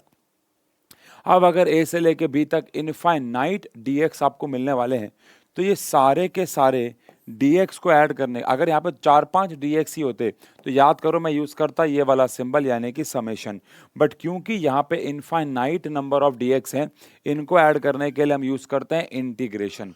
तो पहले तो समझो कि इंटीग्रेशन, ये इंटीग्रेशन का सिंबल है, पहले तो समझो कि इंटीग्रेशन यूज कहाँ पे होगा, जहाँ पे भी मुझे इनफाइनाइट नंबर ऑफ चीज़ों को ऐड करना होगा, यानी इतने सारे टर्म्स को ऐड करना होगा जो कि इनफाइनाइट नंबर में, उनको ऐड करने के लिए मैं एक नए मैथमेटिकल टूल का इस्तेमाल करूंगा जिसका नाम है इंटीग्रेशन। अब इसका मतलब ये है कि अगर मैं dx का इंटीग्रेशन कर रहा हूं, मतलब a से लेके b तक जितने भी dx हैं उनको मैं सबको ऐड कर दूंगा, तो आई होप आप इतना तो समझ रहे हो कि मुझे x मिल जाएगा। dx dx dx dx सारे ऐड कर दूंगा तो मुझे x मिल जाएगा, समझे ना? तो ये देखा जाए तो एक फॉर्मूला भी आ गया और हमने ये फॉर्मूला समझ भी लिया। बिल्कुल इसी प्रकार मान लो अगर यहाँ पे ये एक शीट है, जिस पूरी शीट का जो एरिया है वो a है। अब मैंने यहाँ पे एक छोटा सा एक एरिया एलिमेंट ले लिया dA। अगेन ध्यान रखना है ये जो dA है वो टेंस टू 0 है, मतलब अगेन ये लगभग लगभग लगभग लगभग लगभग लगभग 0 है, बट 0 है नहीं, ठीक है ना? ये बात ध्यान रखनी है। अब अगर मैं ये सारे के सारे dA जो है वो ऐड करना चाहता हूं तो मुझे इंटीग्रेशन, इसे कैसे पढ़ेंगे? Integration of dx। इसे कैसे पढ़ेंगे? Integration of dA। तो अगर मैं सारे छोटे छोटे dA dA dA dA dA dA add कर दूंगा तो मुझे a मिलेगा। बात समझ में आई? तो यहाँ पे हमने समझा कि इंटीग्रेशन का यूज क्या है, इस्तेमाल क्या है। तो इंटीग्रेशन का इस्तेमाल किया जाता है टू ऐड इनफाइनाइट चीज़ें, infinite terms, infinite parts of a unit, इनको ऐड करने के लिए वी यूज इंटीग्रेशन, ठीक है जी। अब जैसे कि मैथ्स ने हमें डिफरेंशिएशन के फॉर्मूले दिए, ऐसी मैथ्स ने हमें बहुत सारे इंटीग्रेशन के भी फॉर्मूले दिए, जिनको आओ हम यहाँ पे देख लेते हैं। और अगेन पिछली बार की तरह, डिफरेंशिएशन की तरह एक एक फॉर्मूला पढ़ेंगे और एक एक फॉर्मूले के कुछ कुछ क्वेश्चंस करते चले जाएंगे, ठीक है जी। तो पहला फॉर्मूला हमारे पास आ रहा है डी एक्स वाला ही फॉर्मूला आ रहा है, तो डी एक्स का इंटीग्रेशन एक्स हो जाएगा। अब इसके ऊपर तो मैं क्या ही क्वेश्चन कराऊं, ये तो अपने आप में ही एक क्वेश्चन है, ठीक है ना? तो सेकंड फॉर्मूले पे चलते हैं सीधा, ध्यान सुनना। अगर x की पावर n dx है, अच्छा वहाँ पे अगर आपको याद हो तो वहाँ पे ऊपर क्या था? dx की पावर n अपॉन में dx, तो नीचे वाला dx ये कह रहा था कि हमें x का डिफरेंशिएशन करना है, यहाँ पे ये वाला dx कह रहा है कि हमें x का इंटीग्रेशन करना है। इसे कैसे पढ़ेंगे? इंटीग्रेशन ऑफ x की पावर n फॉर dx, है ना? इंटीग्रेशन ऑफ x की पावर n फॉर dx, ठीक है। अब इसमें जो फॉर्मूला है, वहां पे फॉर्मूला क्या था? पावर आगे आ जाती थी, पावर में से एक माइनस होता था। यहाँ पे क्या है? पावर में एक ऐड होगा, पावर में एक ऐड होगा और वही पावर जो है वो डिवाइड में चली जाएगी, समझे क्या?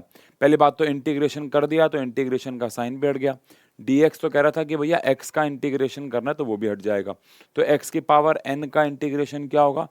पावर में एक ऐड हो जाएगा और वही पावर नीचे आ जाएगी। डिफरेंशिएशन में पावर आगे आ रही थी, पावर में से एक माइनस हो रहा था।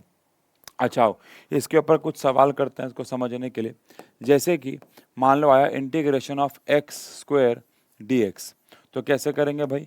अगेन x है तो पावर में एक ऐड कर देंगे और वही पावर नीचे आ जाएगी, तो आंसर आ जाएगा एक्स क्यूब अपॉन 3। आंसर आ जाएगा एक्स क्यूब अपॉन 3, समझे ना? आंसर आ जाएगा एक्स क्यूब अपॉन 3, पावर में एक ऐड कर देंगे और वही पावर जो है वो नीचे आ जाएगी, समझे ना? इसके बाद अगर बी पार्ट की बात करें भाई, तो एक और सवाल करते हैं। लाइक आया मान लो x की पावर -3 dx, ठीक है जी। तो क्या करेंगे? अगेन वही पावर में एक ऐड कर देंगे और वही पावर जो है वो नीचे आ जाएगी, तो x की पावर -2 अपॉन में -2। अब इसके साथ खेलना है तो खेल लो, लाइक माइनस चला जाएगा ऊपर तो x आ जाएगा नीचे, तो -1 अपॉन 2x की पावर स्क्वायर, मतलब वो तो फिर यार मैथ्स के साथ खेलना होगा, ठीक है जी। ऐसे ही अगर मैं बोलूँ मान लो डी एम की पावर 3 ओहो ये तो मैं डिफरेंशिएशन की भावनाओं में चला गया, सॉरी। इंटीग्रेशन ऑफ m की पावर 3/2 dm, समझे ना, अगर यहाँ पे m है तो वहाँ पे भी m होगा, जैसे इंटीग्रेशन डिफरेंशिएशन में था, ठीक है जी। तो ये आपको ध्यान में रखना होगा, ठीक है। अब इसका आंसर क्या होगा भाई, तो आंसर है पावर में एक ऐड कर देना है आपको और वही पावर जो है वो नीचे आ जाएगी। पावर में एक ऐड कर देना है आपको और वही पावर नीचे आ जाएगी। तो 3/2 में एक ऐड करेंगे तो 5/2, तो m की पावर 5/2 और डिवाइड में भी क्या है 5/2, 2 चला जाएगा ऊपर तो आ जाएगा 2m 5/2 अपॉन में 5। अब वो तो फिर हम जितना मर्जी खेल लें इसके साथ, ये आंसर है, ठीक है। तो वहाँ पे क्या फॉर्मूला था, पावर आगे आती थी, पावर में से एक माइनस, यहाँ पे क्या है पावर में एक ऐड होगा और वही पावर डिवाइड में चली जाएगी, ठीक है जी। इसके बाद थर्ड फॉर्मूले पे चले हम लोग। थर्ड फॉर्मूला बिल्कुल सिमिलर फॉर्मूला है। अगर हमारे पास कोई कांस्टेंट है और साथ में कुछ जिसका हमें डिफरेंस इंटीग्रेशन करना है वो है, तो कांस्टेंट जो है वो बाहर आ जाएगा। बिल्कुल सेम फॉर्मूला, जो कांस्टेंट है वो बाहर आ जाएगा और अंदर x की पावर n dx बचेगा। जो कांस्टेंट है वो बाहर आ जाएगा और अंदर x की पावर, हाँ समझ गए ना, ऐसा कुछ हो जाएगा। अब इस खेल में क्या करेंगे, एग्जाम्पल के तौर पे वहाँ भी तो ऐसे ही हुआ था, याद करो। कांस्टेंट जो था वो डिफरेंशिएशन के बाहर आ गया था, कांस्टेंट जो था वो डिफरेंशिएशन के बाहर आ गया था। अब अगर यहाँ पे बात करें तो मान लो 3x² dx है मान लो, ठीक है। तो सबसे पहले कांस्टेंट जो कि 3 हमारा, उसको हम बाहर ले लेंगे, ठीक है ना, 3 को हम बाहर ले लेंगे और यहाँ पे बच जाएगा x² dx, ठीक है।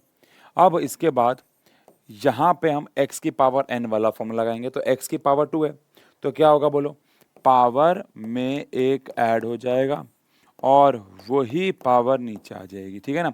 पावर में एक ऐड हो जाएगा और वही पावर जो है वो नीचे आ जाएगी।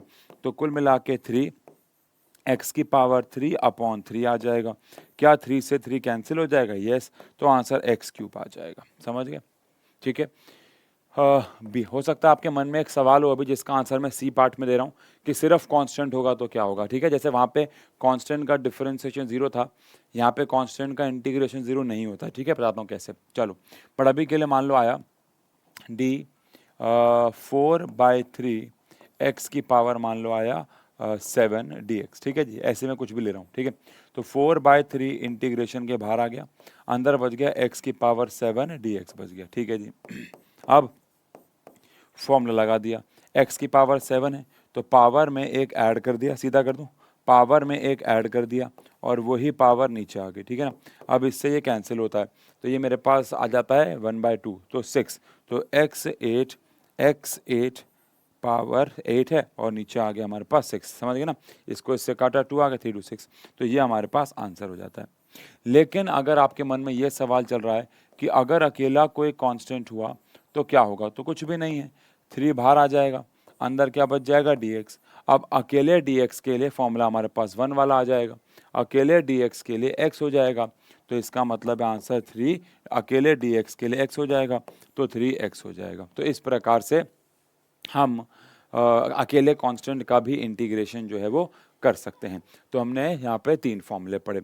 चौथा फॉर्मूला और पांचवा फॉर्मूला आपको थोड़ा बहुत वही फील देगा, आओ देखो। जैसे कि फोर्थ फॉर्मूला है integration of sine x dx जो है वो क्या होता है, वहाँ पे साइन x का डिफरेंशिएशन क्या था, याद करेंगे cos x। यहाँ पे साइन x का इंटीग्रेशन है माइनस cos x, मतलब उल्टा हो गया, समझ गए। इससे ऐसे ही अगर मैं बोलूँ इंटीग्रेशन ऑफ cos x क्या हो जाएगा, तो वहाँ पे था माइनस साइन x, लेकिन यहाँ पे है साइन x। अब इतिहास गवाह है कि बहुत सारे बच्चे एग्ज़ाम में इसे उल्टा कराते हैं। यार देखो, ह्यूमन नेचर भी है, ऐसी बात नहीं है, बहुत सारे टीचर से भी, मुझसे भी, आपके भी टीचर से गलती होती है इसमें, क्योंकि अब है ही ऐसा खेल यहाँ पे कि प्लस माइनस का ही फ़र्क है, बाकी मतलब उल्टा ही है। तो इसीलिए कहीं ना कहीं वो माइंड में डिफरेंशिएशन चल रहा होता है, क्योंकि झूठ नहीं बोलूँगा, हमारे फिजिक्स में डिफरेंशिएशन का ज़्यादा इस्तेमाल होता है, थोड़ा न्यूमेरिकल्स में थोड़ा सा ज़्यादा, मतलब 70-30 मैं कहूँगा, या मैं कहूँगा 60-40 है, तो डिफरेंस में ज़्यादा इस्तेमाल होता है। तो तो वो वाले फॉर्मूले ज़्यादा याद रह जाते हैं, बट ठीक है, ध्यान रखना है आपको। ये ऐसा होगा, उल्टा हो गया, साइन का वहाँ पे कॉस था, यहाँ पे माइनस कॉस हो गया, वहाँ पे कॉस का माइनस साइन था, यहाँ पे साइन हो जाएगा, ये बात ध्यान रखिएगा, ठीक है जी। अब यहाँ पे मैं सिक्स, इसके ऊपर तो क्या ही क्वेश्चन कराऊंगा, सीधा ही है। अब हम यहाँ पे सिक्स्थ फॉर्मूला करते हैं एक बारी, और सिक्स्थ फॉर्मूला करते ही हमारे पास अगेन बहुत सारे क्वेश्चन जो है खुलेंगे। अच्छा, यहाँ पे प्रोडक्ट रूल और डिविडेंड रूल है बेसिकली या नहीं भी, आप कह सकते हैं, इसीलिए मतलब नहीं है आपके आपके पूरे 11th और पूरे 12th के फिजिक्स में आपको प्रोडक्ट रूल और डिविडेंड रूल की कोई ज़रूरत नहीं पड़ेगी। मैंने आपको बताया था कि मैं आपको वो वाले इंटीग्रेशन डिफरेंशिएशन सारे करवा दूंगा जो आपको पूरी 11th-12th में इस्तेमाल होंगे। एक चेन रूल मैंने आपको बताया डिफरेंशिएशन में, जो हम वर्क एनर्जी में करेंगे, और एक इंटीग्रेशन है जिसका मैं आपको फॉर्मूला पर लिख दूंगा, लेकिन वो आपको समझ नहीं आएगा क्योंकि उसमें एक नया फंक्शन लगेगा, लॉग एंटी लॉग। अभी मैंने कल एक वीडियो अपलोड की थी इंस्टाग्राम पे, तो उसमें एक बच्चे ने मुझे डीएम भी किया था उस वीडियो से रिलेटेड कि सर एक बार लॉग एंटी लॉग की भी क्लास ले लीजिएगा। तो मैंने उसको रिप्लाई भी किया कि यार देखो क्या है, लॉग एंटी लॉग ना, अब क्या है, अब हमारे जो बोर्ड्स हैं उनमें लॉग एंटी लॉग की वैल्यू सीधा गिवन आती है, तो अब लॉग एंटी लॉग उतना ज़रूरत वाली चीज़ नहीं रहती है। बट हाँ, जितने भी एंट्रेंस एग्जाम हैं उसमें लॉग एंटी लॉग की बहुत ज़रूरत है। ऑल्दो लॉग एंटी लॉग की मैं वीडियो लेके आऊँगा, ऐसी बात नहीं है, लेकिन पहले हम चैप्टर्स जो हैं वो शुरू करेंगे इस वीडियो के बाद, ठीक है जी। तो सिक्स्थ फॉर्मूला हमारे पास अगेन अगेन अगर हमारे पास m है और प्लस में n है या फिर उनके बीच में माइनस है, तो हम उसे डिफरेंशिएशन की तरह यहाँ पे भी अलग अलग कर सकते हैं, बिल्कुल। यानी कि m dx को मैं अलग कर सकता हूँ, plus minus integration of n d x को मैं अलग कर सकता हूँ। अगर हमारे पास प्लस माइनस है तो हम इंटीग्रेशन और डिफरेंशिएशन को अलग अलग कर सकते हैं। आओ इसके ऊपर कुछ सवाल कर लेते हैं, ठीक है जी। चलिए, तो इसके ऊपर कुछ सवाल कर लेते हैं। लाइक पहला आया हमारे पास एक्स स्क्वायर और माइनस एक्स क्यूब और साथ में आया डी एक्स। बहुत सिंपल है ना, क्या करना, कुछ नहीं करना, अलग अलग कर दो। तो एक्स स्क्वायर डी एक्स अलग हो गया, minus x cube D x अलग हो गया। अब एक्स स्क्वायर, तो एक्स की पावर 2 है, तो पावर में एक ऐड होता है और वही पावर नीचे आती है। मैं स्टेप्स खा रहा हूँ धीरे धीरे बिकॉज अब आपको प्रैक्टिस हो रही होगी। ऐसी एक्स क्यूब है तो पावर में एक ऐड हो जाता है और वही पावर नीचे। अब आपको इसका एलसीएम लेना है ले लो, नहीं तो यहीं छोड़ दो कि मैथ्स तो है नहीं है। तो यहाँ पे हमारे पास ये आंसर आ गया, मतलब कुछ भी नहीं है, सेम वही फॉर्मूला है, प्लस माइनस है तो आप इन्हें अलग अलग कर सकते हो, ठीक है। जैसे कि मान लो आया integration of sine x plus cos x D x, ठीक है जी। अब इस केस में क्या करेंगे, तो आंसर है, पहली बात तो हम इसे अलग अलग कर सकते हैं, ठीक है। पहली बात तो इसे हम अलग अलग कर सकते हैं। एक बार रुकना यार, बच्चे थोड़ा सा शोर मचा रहे हैं, मैं उनको बोल के आता हूँ, एक बार रुकना।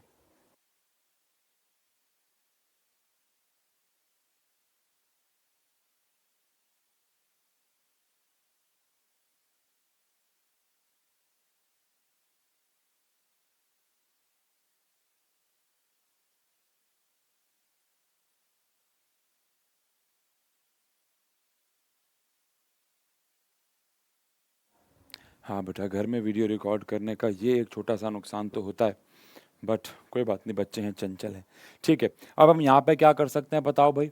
यहाँ पे हमारे पास पहली बात तो sine x plus cos x है, तो यहाँ पे मैं साइन एक्स डी एक्स लूँगा, और यहाँ पे प्लस है तो फिर इसको मैं अलग अलग कर सकता हूँ, कॉस एक्स डी एक्स लूँगा। अब साइन एक्स का जो इंटीग्रेशन होता है वो माइनस कॉस एक्स होता है।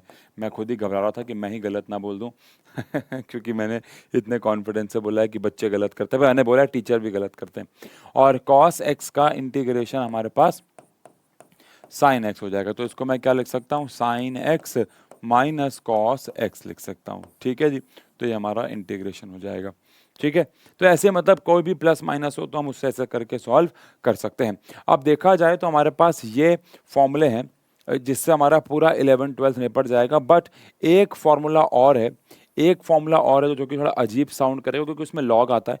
बट उससे पहले मैं आपको ना एक टास्क देता हूँ, ऐसा करो, अगर हमारे पास x की पावर -1 dx है, पहली बात तो x की पावर -1 dx का मतलब होता है 1/x dx, है ना भाई। x की पावर -1 dx का मतलब होता है 1/x dx। तो मैं आपसे एक सवाल पूछ रहा हूँ बड़ा सिंपल सा, कि अगर मैं आपको बोलूँ कि इसका इंटीग्रेशन करो तो कैसे करोगे। आपके पास पहला वाला फॉर्मूला है, पावर में एक ऐड करना है, वही पावर नीचे आ जाएगी, ठीक है। तो जल्दी से ऐसा करो, आप इसे एक बार अपने रजिस्टर में जाओ, रफ में जाओ, जहां मर्जी जाओ, जहां पे अभी आप हो उस पे काम करके, और जल्दी से मुझे बताओ कि इसका आंसर क्या आएगा। जल्दी से, मैं आपको चलो 30 सेकंड दे देता हूं। 30 सेकंड दे दिया आपको।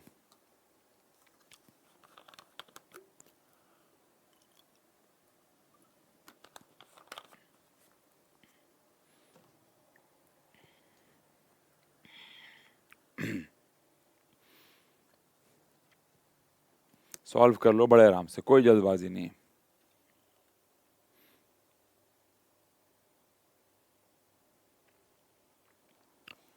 ठीक है, तो अगर आपने इसको सॉल्व किया होगा तो आपको एक प्रॉब्लम देखने को मिली होगी आपको, और वो प्रॉब्लम ये देखने को मिली होगी कि जब मैं इसको सॉल्व कर रहा हूँ तो फॉर्मूला क्या होता है, मैं कर देता हूँ, हटा दूंगा। तो फॉर्मूला आया होगा, अब होता क्या है, पावर में एक ऐड होता है और वही पावर नीचे आ जाती है।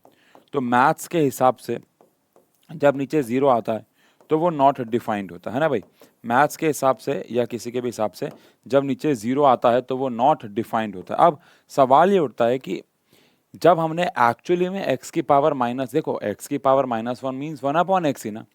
अब ऐसा तो हो नहीं सकता कि 1/x को मैं ऐड कर रहा हूँ और आंसर नॉट डिफाइंड आ जाएगा, मतलब प्रैक्टिकली। ठीक है, फॉर्मूले वाइज ये आ रहा है। इसका मतलब ये था कि ये जो फॉर्मूला हमने पीछे यूज किया कि भैया पावर में एक ऐड कर देते हैं और वही पावर नीचे आ जाती है, ये फॉर्मूला हर जगह वैलिड था, लेकिन ये फॉर्मूला इस वाले केस में वैलिड नहीं था। यही कारण बना कि हमने इसके लिए एक नया फॉर्मूला खोजा। नया फॉर्मूला महान लोगों ने डिराइव किया, मुझे नहीं पता है किसने किया होगा, किसी ने तो किया ही होगा। और ये फॉर्मूला एक्चुअली में एक नया फॉर्मूला बना, और वो क्या था कि x की पावर अगर सिर्फ -1 में है dx या 1/x, जो कि बात एक ही है, तो इसके लिए एक नया इंटीग्रेशन होता है, एक नया फंक्शन होता है, और उसको बोलते हैं लॉग बेस ई एक्स। अब आप मुझसे अभी फिलहाल ये नहीं पूछ रहे या अपने मन में ये सवाल भी लेके नहीं आ रहे कि ये लॉग बेस ई क्या होता है, क्योंकि अगेन अभी मैं आपको लॉग एंटी लॉग सिखाने के मकसद से इस वीडियो में नहीं आया हूँ। ये जैसे मैथ्स में साइन थीटा कॉस थीटा कुछ ट्रिग्नोमेट्रिक फंक्शंस होते हैं, ऐसी मैथ्स में लॉगरिथम फंक्शंस होते हैं, लॉग बेस ई, लॉग बेस 10, एंटी लॉग, ये सब कुछ लॉग के फंक्शंस होते हैं। तो उनमें से एक होता है लॉग बेस ई। तो यहाँ पे जो 1/x का या x की पावर -1 का जो इंटीग्रेशन होता है वो लॉग बेस ई एक्स होता है। अभी के लिए सिर्फ इतना, जब भी इसकी ज़रूरत पड़ेगी पूरी 11th में इसकी NCERT के हिसाब से सिर्फ एक क्वेश्चन में ज़रूरत है, सिर्फ एक क्वेश्चन में, और वो भी इस साल शायद हो सकता है डिलीट भी हो गया, क्योंकि बहुत सारे क्वेश्चन डिलीट हुए हैं, बाकी हम देख लेंगे। तो कहने का पॉइंट ये है कि जब हम लॉग एंटी लॉग सीख रहे होंगे तब आपको शायद समझ में आ जाए कि लॉग एंटी लॉग क्या होता है। अब जैसे सोचो ना, अगर आपने मानो ट्रिग्नोमेट्री ना की होती तो साइन एक्स क्या होता है आपको पता ही ना होता, और साइन एक्स का इंटीग्रेशन माइनस कॉस एक्स आता है, आपको समझ में ना आ रहा होता। बिल्कुल ऐसा ही है, लेकिन आज आ रहा है क्योंकि साइन और कॉस आप जानते हो। बिल्कुल ऐसे लॉग एरिथम आप बाद में जान जाओगे, ठीक है, ओके। अब हम अगर आगे बात करें तो ये तो हुआ हमारे पास इंटीग्रेशन। पहली बात तो इंटीग्रेशन खत्म हो गया, लाइक लगभग लगभग हमने, अगर मैं टाइम स्टैम्प को माइनस करूं तो 20 से लेकर 25 मिनट के अंदर हमने इंटीग्रेशन खत्म किया। लेकिन इंटीग्रेशन अभी खत्म वैसे नहीं हुआ है, फॉर्मूले सारे हो गए हैं, लेकिन एक और इंटीग्रेशन होता है जिसको हम फाइनाइट इंटीग्रल भी बोलते हैं। फाइनाइट इंटीग्रल बोले तो हमें इंटीग्रेशन में फाइनली कोई वैल्यू चाहिए होगी। तो यहाँ पर थोड़ा सा ध्यान देना है, क्योंकि ये फाइनाइट इंटीग्रल डिफरेंशिएशन से थोड़ा सा अलग है। फाइनाइट इंटीग्रल, अब फाइनाइट इंटीग्रल क्या चीज़ है आओ ज़रा समझते हैं। अगर मैं आपको ऐसे बोलूं कि कोई नया फॉर्मूला नहीं आएगा, integration of x square D x करो, तो आपको पता है क्या करना है, पावर में एक ऐड करना और वही पावर नीचे आएगी। लेकिन इंटीग्रेशन में लिमिट भी होती है कि मुझे कहाँ से कहाँ ऐड करना है। जैसे अगर आप याद करो तो मैंने आपको इसमें बताया अभी थोड़ी देर पहले कि अगर मैं इंटीग्रेशन कर रहा हूँ तो इंटीग्रेशन की लिमिट होती है। जैसे कि मैंने यहाँ पे dx ऐड किया, लेकिन कहाँ से कहाँ तक, मुझे a से लेके b तक सारे dx ऐड करने हैं।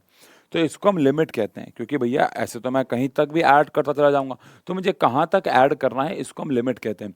तो एक्स स्क्वायर डी एक्स को अगर मुझे मान लो ऐड करना है 0 से लेके 2 तक, तो इसका मतलब क्या है कि मुझे 0 से लेके 2 तक इसका इंटीग्रेशन करना है। तो इससे कैसे आंसर बदलेगा? तो पहली बात तो जो नीचे लिखा हुआ है उसको बोलते हैं लोअर लिमिट, और जो ऊपर लिखा हुआ है उसको बोलते हैं अपर लिमिट। पहले तो ये ध्यान रखना, ठीक है। कुछ नहीं करना है, नॉर्मल जैसे आप इंटीग्रेशन करते हो वैसे कर देना है। एक्स की पावर 2 है तो पावर में एक ऐड हो जाएगा और वही पावर जो है वो नीचे आ जाएगी, ठीक है।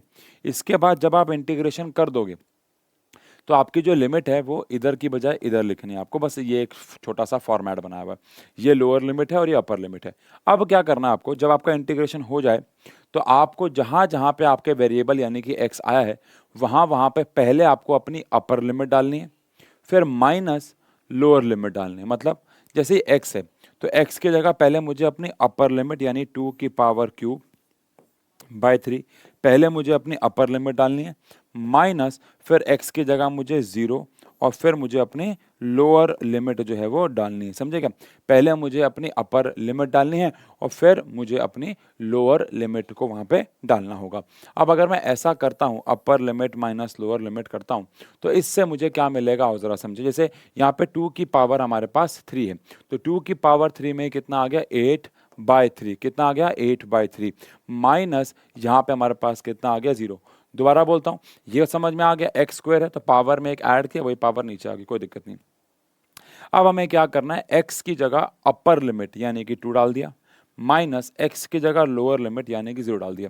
तो इससे जो मुझे आंसर मिला वो मिला मुझे 8/3। तो अब मुझे जो आंसर मिल रहा है, अभी अगर ये लिमिट ना डाली होती तो आप सबको पता है कि जो आंसर मेरे पास आता वो सिर्फ आता क्या बच्चों, x³/3। बट लिमिट डालने के बाद मेरे पास 8/3 एक फाइनाइट आंसर आ रहा है, ठीक है। अरे यार बड़ा सिंपल है, आओ एक दो सवाल और करते हैं। जैसे कि मान लो आया हमारे पास 4x³ dx और आपको इसे इंटीग्रेट करना है मान लो -1 से 1, ठीक है ना। यानी -1 इसकी लोअर लिमिट है और 1 इसकी अपर लिमिट है। तो इसके इंटीग्रेशन में पहली बात तो 4 जो है वो बाहर आ जाएगा। अब 4 अगर बाहर आ गया तो x की पावर क्या है भाई, 3 है, तो पावर में एक ऐड होगा और वही पावर नीचे आएगा और लिमिट आएगी -1 से 1, ठीक है ना।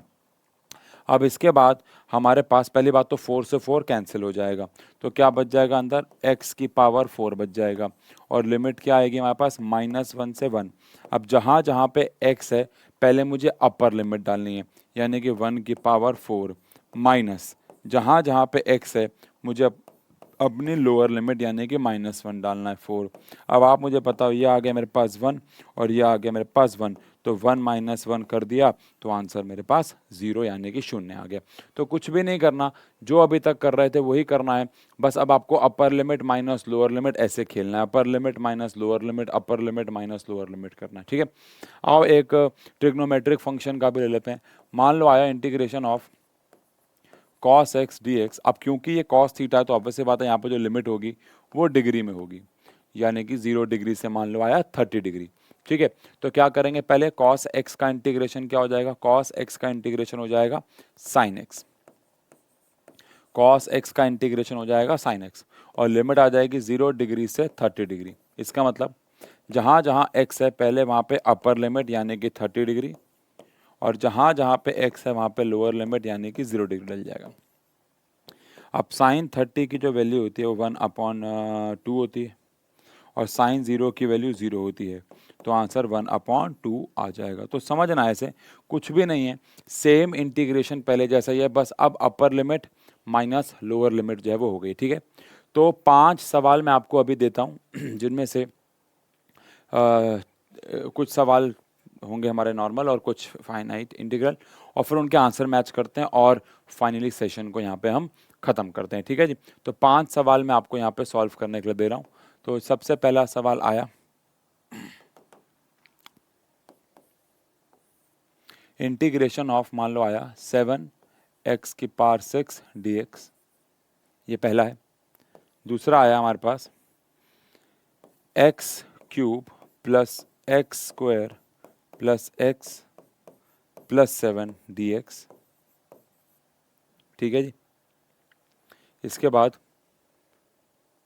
तीसरा आया integration of sine x plus cos x plus 3x dx, और चौथा आया, ये लास्ट भी है, x की पावर 6 dx -1 से +1। ठीक है, जल्दी से ये चारों के चारों कर लो, और वीडियो को पॉज करके करना क्योंकि मैं तो यहाँ पे शुरू कर दूंगा। तो वीडियो को पॉज करो, ये चारों सवाल करो, पहले ये दो करो। कर लिया आई होप। अब ये दो करो वीडियो को पॉज करके। ठीक है, तो आई होप ये चारों सवाल आपने करें, उसी के बाद वीडियो प्ले किया है भाई, क्योंकि ये आखिरी 4 सवाल हैं। तो आई होप ईमानदारी से आपने पूरा काम किया होगा। तो यहाँ पे पहली बात तो 7 बाहर आ जाएगा, फिर हमारे पास x की पावर 6 है, तो पावर में एक ऐड हो जाएगा, वही पावर नीचे आ जाएगी। 7 से 7 कैंसिल हो जाएगा, x की पावर 7। अब यहाँ पे 1 2 3 4, तो चारों को अलग अलग कर सकता हूँ। तो अगर मैं चारों को अलग अलग कर दूंगा तो यहाँ पे आ जाएगा मेरे पास x³ dx plus integration of x² dx plus integration of x dx plus integration of 7 dx। अब यहाँ पे x³ में x की पावर 3 है, तो पावर में एक ऐड होगा, वही पावर नीचे आ जाएगी, प्लस x की पावर 2 है, पावर में एक ऐड होगा, वही पावर नीचे आ जाएगी, प्लस x की पावर 1 है, तो पावर में एक ऐड होगा, वही पावर नीचे आ जाएगी क्योंकि x की पावर है ना, और 7 है तो 7 बाहर आएगा, अंदर dx बच जाएगा, तो 7x, तो ये आंसर आ जाएगा। सिंपल इंटीग्रेशन तो मुझे लगता है, आपका क्या सोच है कमेंट सेक्शन में बताना। इंटीग्रेशन डिफरेंशिएशन से बहुत इजी है मतलब जो हमें फिजिक्स में पढ़ना है, आगे जाके जो मज़ा आता है जीवन में वो अलग है। ठीक है, इसके बाद यहाँ पे अगर मैं अगेन सबको अलग अलग करूँ, मैं स्टेप्स बचा रहा हूँ, ठीक है ना।